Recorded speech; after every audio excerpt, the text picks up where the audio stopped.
Rock, paper, scissors. Rock, paper, scissors, and then we go. You ready? Okay. All right. Shit. And I like the delay. Scissors. Hold on. There you go. Cut me. Ow!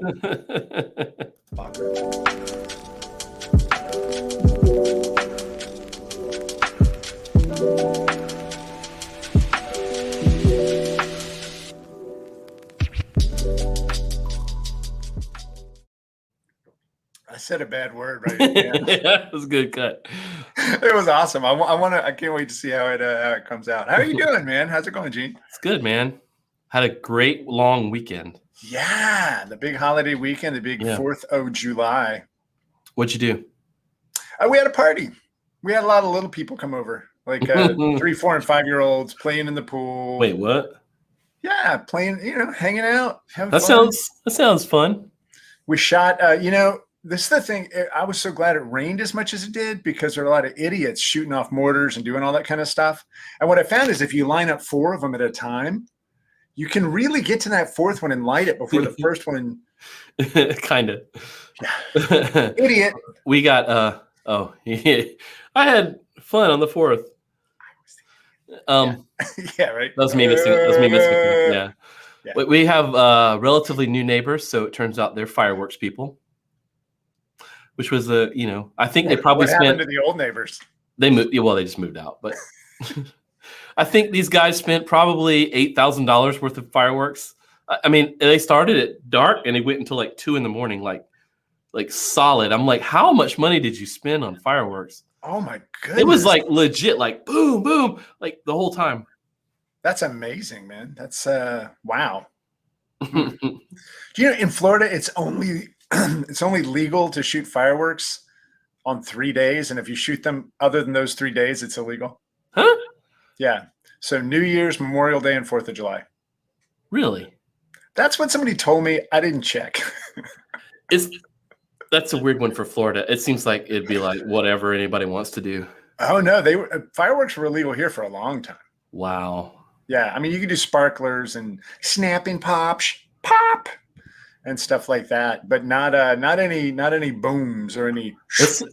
We live in South Carolina. It's like, man, just do whatever you want. Blow off fingers, blow off neighbors' fingers. We do not care. Yeah, well, that's why we would drive up there and load up cars and drive back here. So it probably hurts your economy when the state went, we're losing out on a lot of taxes. Yeah. Just let them do what they want. Carl, things are getting better, right? You know what's great about shooting off fireworks, Gene? It's a catharsis. Yeah. Because, we need something in these times, Gene. These times where I can't speak. These times we need to let off steam. I see what you're doing. You're referencing the newsletter, and you're saying things are getting better, right? Because turnover's high, people can't hire new people, the pipeline's full, we can't get the work done. What's up? What are you going to do? I don't know. Read the Bureau newsletter. There you go. And thanks everybody for tuning in today. It was a pleasure. So, I mean, stress is life, right? I mean, this is the thing. We have chosen an industry where it's going to be a roller coaster. Yeah. Like that is just a given. And one of the things that I thought we need to focus on is how to relax, like how to stop, because I think we're in those moments right now where everything is big. Everything, we're just spinning our heads around, looking at everything, trying to fix everything. And some of those things aren't even things we can fix, right? They aren't even things that we need to be paying attention to. But because our survival brain is in full focus, we're like everywhere, everything is a threat. I can see that. Before, right? Yeah. I can see that. Yeah, I think you're right. I think one of the skills you learn over the years, or I hope you learn over the years of running your own business, is how to differentiate between, red line items and just, things that you maybe should do. Because you're right. I know a lot of business owners that everything's the same priority. Like, getting to work and getting the coffee going before everyone else. Making sure that first person there does that is just as important as making payroll. And, it's like, maybe not. In my experience, if there's not a fresh cup of coffee versus if somebody didn't get paid, right, slightly different. But the thing, what I've found is really helpful, and this is coming through a bunch of camps. A couple of things. First of all, one is understanding what gives you energy and what doesn't, and making sure that you're putting energy into something that is going to give you energy back, right? And when you do that, you don't burn out because you're seeing some success. And I think the biggest challenge for people when they've got all this crap going on in their head, because, well, that project's going to be late, but I can't fill this role. But you know what? We just landed another project. What are we going to do? I think there are a lot of answers here, but the first one is just get a shit ton of Post-it notes and write down everything that's on your brain. Just write and put it down, get a big table, put it all down there, look at it, and empty your brain onto some piece of paper, because that will, first of all, trick your brain into thinking it doesn't have to remember it anymore. Right. That's cool. It closes that loop for your brain. But then categorize into 2 piles: stuff you can do something about and stuff you can't. If Delta variant is like circling in your head, right? Well, guess what? You can't do anything about that. If you've already gotten vaccinated, that's all you can do, right? You can keep wearing mask, whatever. But that's not something that's going to move you forward on the other things. Meanwhile, can't get somebody in this new project management role? Well, yeah, you can do something with that. And in fact, upcoming episodes, we're going to talk about things we have to let go of so that we can move forward, right? So, but you do these 2 piles, and then take that pile you can do something with and recategorize it into shit that is easy and stuff that's going to take a while, right? I think that's the other big part. And do some of those easy things, like knock out some easy stuff, get some traction, get some momentum. That's a lot like, what was that called? Remember the, oh man, I can't remember the name of it. It was like a movement, a book. It was like David Allen. Yeah, David Allen. Yeah, Getting Things Done. Yeah, Getting Shit Done. I think it was the name of it. I think it was Getting Things Done. Oh, I thought it was Get Shit Done. Because it's GTD. It was GTD, yeah. That was such a long time ago, but that's, I think, like, basically. Fine, I ripped off David Allen. Jeez, no, you didn't. You didn't. It was awesome. But I think most of his stuff was like, here's how to categorize emails, and blah, blah, blah. But you could take that a step further. You're right. And let me ask you this. Like, do you use that same, I've started using it. Well, not started to. I did it one time and it worked, and that was it. But where you've got like a problem with somebody, like somebody you work with or a professional, whatever. But like, it's not really a big thing. Like they didn't like insult you or do something or fuck up really bad. It's more like a lot of little things that maybe you shouldn't. It's kind of like not worth it. So like I started up an email and I wrote him an email like outlining everything I hate about him, and then I just deleted it. But it like closed that loop in my head. Gene, you hit send. Did you get it? I got that. Yeah. I got it last night, and I just went. I filed it away into a folder I have called Drunk Again. But that's one of those things. Like I like the idea of writing things down. Yeah. And then categorizing it into like things I'm going to do something about and things that I don't. Because after I wrote that email, I realized like none of this. Like now that I've like kind of said it, I wrote it down out of my head. It's like it all looks kind of petty and like it's not worth it. You're just let it go. You're right on something though. It's like you have to let things out of your head. That clearing your headspace is super important. And sometimes you do need to write an email and delete it. Sometimes you do need to just speed journal and get shit out of your head so that you can focus on other things. And I think the other thing is, let's say this person that you're talking about, right? Because that could be something you write down on a sheet of paper. Deal with Tom. That's right. Absolutely. Damn it, Tom. But you write that down. You're giving that person control over you. You're giving that person power over you. And that's another thing is sometimes you just have to say, not worth it, right? Is the juice worth the squeeze, right? Because if it's not, then you got to let it go. And at the Mhm. same time, some of those more difficult things that are going to have higher reward, like, yeah, we're saying take the easies, get a couple of easies going, then hit some of the Mhm. tougher stuff. But you also have to look and say, you know, bang for the buck, and all those cliches are cliches because they're real, Yeah. right? It's like, because you're looking at them. So when you look at those difficult things, can you break that down into a couple of smaller pieces? This is stuff we all know. Everybody Mhm. listening to this knows this. But when we get wigged out and we wake up feeling like there's 17 things I haven't done yet, Mhm. we forget to prioritize. We forget to slow down and do that. And I think that's one of the biggest things. But there can even be times where you get to such a point that you don't know how to slow down. Right. You know. So have you ever had one of those, Gene, where you're just like, Well, I was thinking, "Wah!" yeah, it's just you just kind of go and go and go and go and go. Then your wife's like, "I'm leaving," and you're like, "Oh shit, just kidding." No, I mean like, what about the? It made me I sent that email? I thought I when you were deleted going that email. when you were going over stuff like that. I was thinking about the person that loves to do that. They love to like write those things down, and they love to stay in the easy things. And I think that can kind of maybe kind of be that same That person could or be the that could be a same mental trap. space. Yeah, you get in that trap of just doing those things that don't really move the needle forward, but they're on your list of things to do. But you're kind of given like at that point you're kind of giving them the same priority as that big thing you need to tackle, but you're not wanting to tackle it, so you're doing the other things instead. I think you have to be careful of that. I agree. And for me, so everybody does things differently, right? I do a list, and I have my today list and my everything list. And I shift every 6 months to a different format, right? Right. But if there's something on that everything list and it doesn't get done over 4 or 5 days, I remove it. Yeah, because it's not worth Right. it. Yeah, If it's not it's gonna something happen. heavy and you're not doing it, then you're just beating yourself up for something you're not going to do.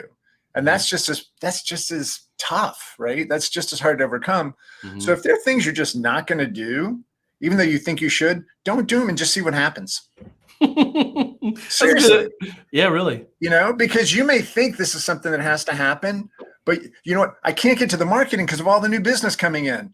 Well, hey, Why stress about marketing? maybe slow down just a little. Don't take your foot off the gas completely, Yeah, but maybe you need to take a break on that to get the other stuff in. I dig that. That's straight up. Yeah, that's kind of what I was talking about in a way.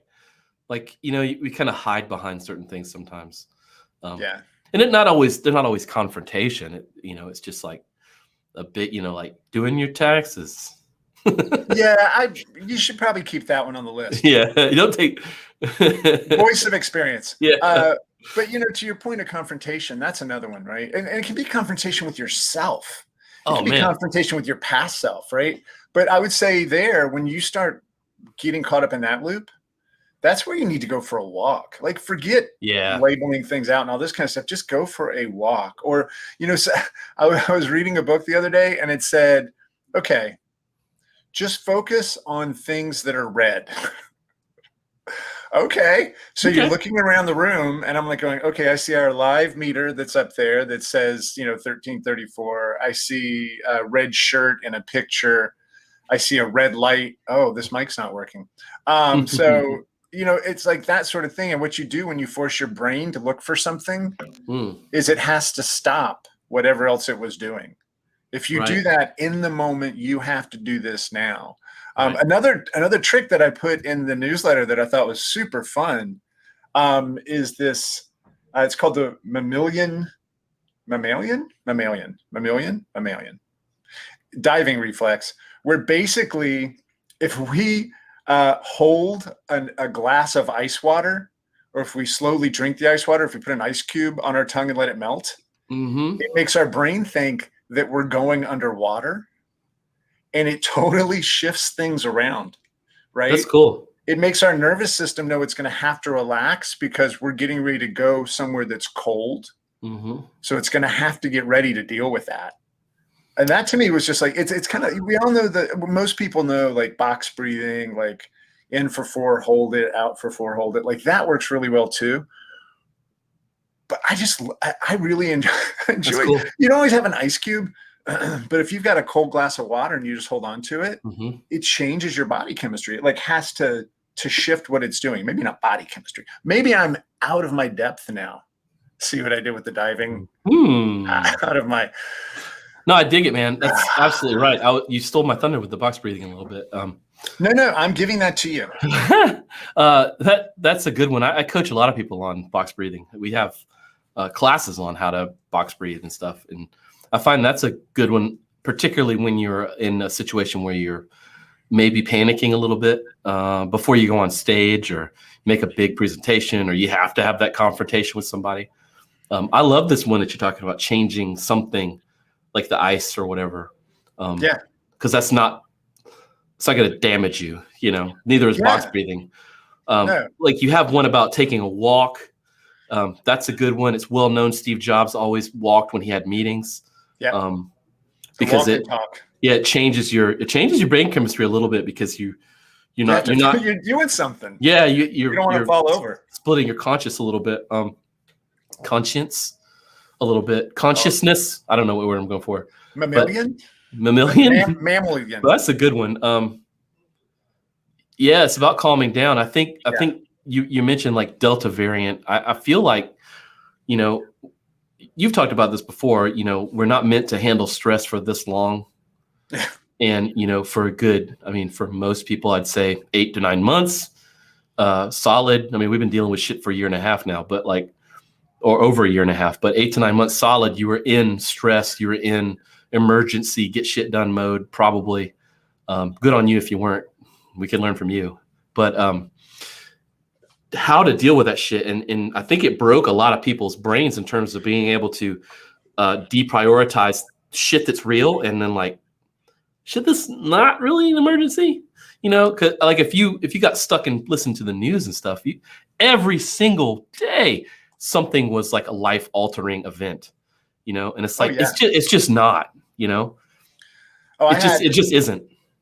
I've had conversations where people are so caught up still, like in the news, and I get it. I mean, it's like there's a lot going on in the world, and we do need to pay attention. But you know what? There's also things going on in your world where you can make a difference right now. That's right. And I think that is, without a doubt, one of the most important things is how can you fix your world? How can you improve your world and the people that are around you? Because if we all do that, then we fix the big world, right? Like absolutely. It's a very stoic. I don't know if you read any of the Stoics, Marcus Aurelius, any of those guys. You go to dailystoic.com. You can sign up for that shit. It's free. It's a pretty good little meditation thing you can do every day. I'm going right now, Gene. But anyway, like that thinking is like the only thing you can control in life is how you respond to things.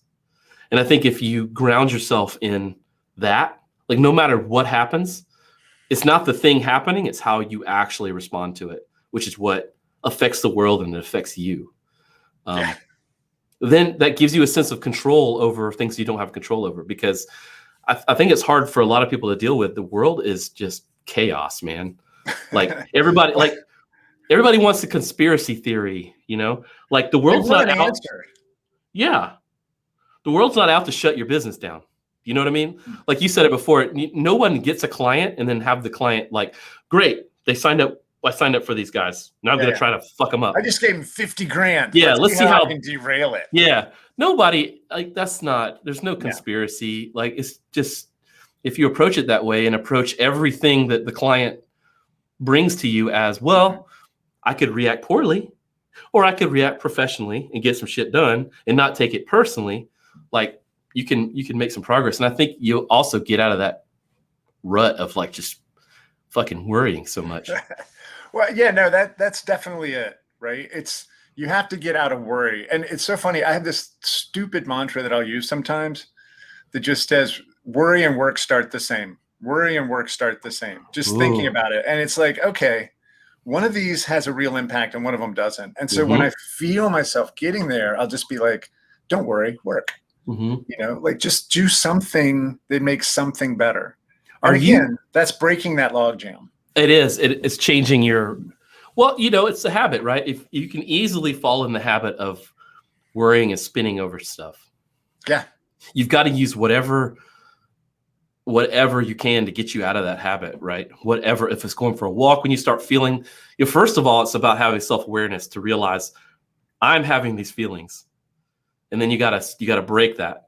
It's because it's like, in my opinion, it's like looking at Facebook. It's like looking at TikTok. Like, there's a reason why TikTok is popular, because that shit scrolls forever, and it's feeding you that little dopamine or whatever it is, and you just get it. And the next thing you know, you're like, whoa, I've been here for 45 minutes. Yeah. Looking at those are the good days. Those are the good days when you catch yourself 45 minutes. But I think worry is the same way. Yeah. Oh, it does. And it feeds itself, and you get caught up in doing little mindless things that don't matter. Again, back to what we were saying. But if you find the ones that do matter, get some traction, move on to the bigger stuff, and also have real conversations with people. I like that. I think one of the other things is we have to let go of what we've done before and how we've been before, because things have changed. And like I said, this will be coming up, but I want to shift over to what the hot link was in the newsletter this week. So, Carl, I think it's really important. What's the hot link of the week? Well, Gene, it comes to us from Promethean Research, one of our good friends, and Nick over there. Basically, they did an article called Raise Your Rates and Invest Wisely. And interestingly, I was having conversations with other people about this before I saw Nick's stuff, and he's a researcher, so he's got credibility. Well, I like this little subline: average billing rates haven't changed in 2 years. It's harder than ever to hire, and pipelines are full. Yeah. Well, and that was the thing. He did this little equation that basically said, if you're having higher turnover and you're having difficulty hiring and you've got a full pipeline, it's time to raise your rates. And guess what? The majority of the industry does right now. He also puts out there, if you're charging less than $150 an hour, you got to raise your rates. And I think this is one of those things that we all have to realize. Yes, we're going to lose some work, but the pipelines are bursting. We can't get to it. We're going to have to do a lot of other things. And this is what the Invest Wisely is about. And you know what? I'm going to shift this straight into the hot take, Gene. Well, look at this chart he's got here. Yeah. Like digital agency hourly pricing. Yeah. 70%, $100 to $149 an hour. Yeah. We all fell into that comfort zone. Now he's doing this based on what's being published, like what people are sharing, not necessarily what their actual bill rate is. I bet the ones that aren't sharing are under that, personally. Yeah. Well, and I bet even some of the ones that are at 200 to 300 are probably at 150 to 175. You know, when you start to look at all of the actual the discounts you give for being a repeat customer and all kinds of bullshit. Yeah, which is another thing that Nick's saying, which I think is really strong, is cut out the discounts. We don't have to do that right now. Everything is in such demand. There's no reason. Now, if it's a big part of your culture or something, I mean, do you, right? Like, do what you have to do, but realize the game has changed. And that was the other thing for me when he says invest wisely.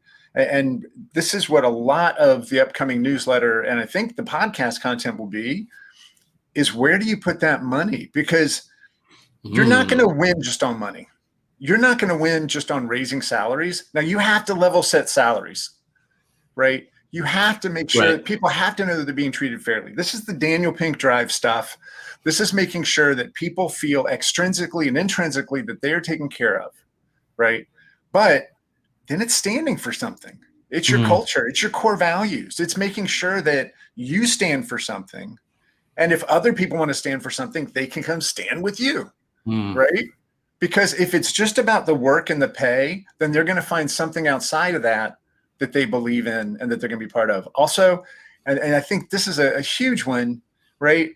We have to make sure that we are giving people who are there a reason to stay longer, right? Retention is key because that turnover is starting to happen. And that's not just going to be money either. But if you start paying people just coming in more than the people who've been there, who carried you forward, that is a recipe for even faster turnover and higher issues.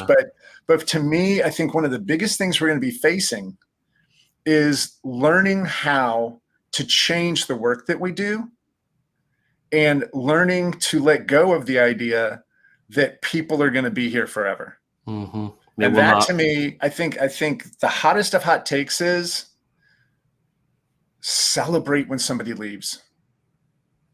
Lean into the turnover and make that a positive. Be okay with hiring junior talent. and rising them up, or raising them, or raising their right. Don't That's do that. that's a great way to foster a growth mindset too, where we can definitely, as business owners, get so focused on competitive mindset and Yeah. being fixed. I mean, what a great story to have an employee leave and to go to a better place and kick some major ass. That's it. Like, be like, you can say like, they cut their teeth with me. They're awesome. Yeah. We helped them, and it's legit. Yep. You know why college football teams like Ohio State and Alabama, and hopefully one day soon again Florida, are able to get these great talent? Because they say, hey, 60% of the people who play here went on to play in the NFL. Mm-hmm. And I know this is gonna hurt for some shop owners. They're gonna be like, no, that's not it. We're the final destination. Mm-hmm. I don't know if you've seen the movie. It's not good to be final destination. But instead, if you can say, hey, come here and we're gonna give you what you need, and then you're going to be able to move on, Right. and you're going to be able to do great things. And we're going to celebrate when you leave for a good reason. And you know what? Disney, let's look at this. If you want to talk about a company that embraces who they are and what it means for you to join them, even for a short time period, it is notorious that Disney does not pay well. But what we'll tell you is when you have the Disney name on your resume, you'll be able to go anywhere. Well, hell yeah. So that, to me, you got to put in 2 to 4 years so that you have a little stability, and then you can go anywhere. And I think that's one of the things we have to start embracing, is that we are not a final destination. Mm-hmm. Even if we were an Apple or whatever, yet we keep comparing ourselves to that shit. Yeah, right. We got to stop it. We've got to embrace the role and the space that we fill. In anything, if anybody is like coaching somebody, mentoring someone, or talking to their kids or whatever, the one thing we always tell them is don't compare yourself to others.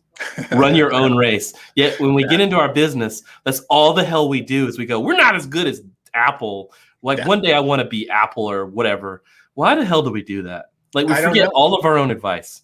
Yeah, we sit there and we take Fridays off because Google let people work on personal projects on Friday.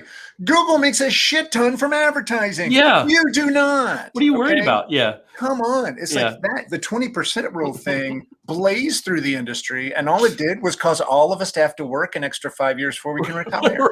Right. Focus on the marathon, y'all, not the sprint. Yeah, there you go. Gene, I'm spent. That was 30 minutes of effervescent conversation. Raw power. All right, Gene, man. We're going to call it there. We're going to send these people on their way. And just remember, you can get through this. You're going to be fine. Document the stuff you have to get done. Take care of the stuff you can, and stop comparing yourself to everybody else. Right. You got this. What he said.